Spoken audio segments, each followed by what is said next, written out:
Diamo il saluto che non avremmo voluto dare a Don Lino.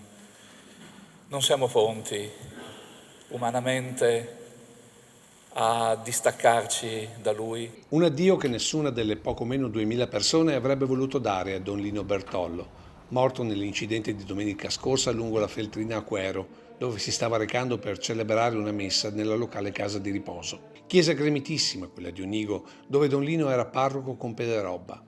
Così tanta gente che non sono bastate le panchine della Proloco nell'allestimento sul sagrato. E con i fedeli di queste due comunità anche quella di Borghetto, Abbazie Pisani, Peseggia, Gardigiano, Cornuda, oltre ai suoi compaesani di Casoni di Mussolente, dove era nato 66 anni fa. Tutti a ricordare questo sacerdote arrivato all'altare a 32 anni, dopo un percorso nella vita laica, come ha ricordato Monsignor Andrea Bruno Mazzocato, già vescovo di Treviso e poi di Udine. E porto con me l'ultimo saluto che mi ha dato e specialmente il suo sorriso, buono e pacato, con cui mi ha lasciato.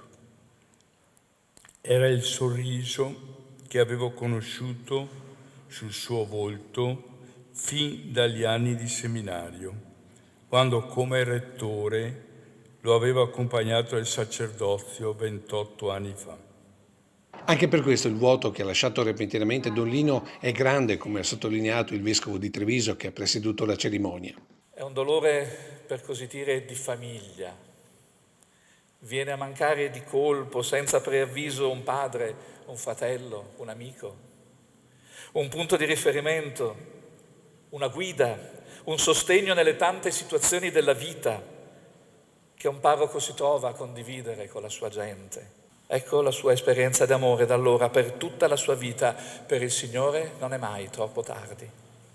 E proprio in quello stesso 1998, assieme ad alcuni altri, veniva ordinato presbitero anche Don Eddie Savietto, che oggi, 20 agosto, avrebbe compiuto gli anni. Ricordiamo nella preghiera anche lui, assieme ai sacerdoti che ancora giovani il Signore ha chiamato a sé. Toccante al termine della cerimonia il saluto delle nipoti. Caro zio, per tutto il bene che ci hai voluto, per la tua presenza costante in tutti i momenti della nostra vita. Siamo sicuri che ora sei tra le braccia del Signore, insieme a tuo fratello Lorenzo e ai tuoi genitori.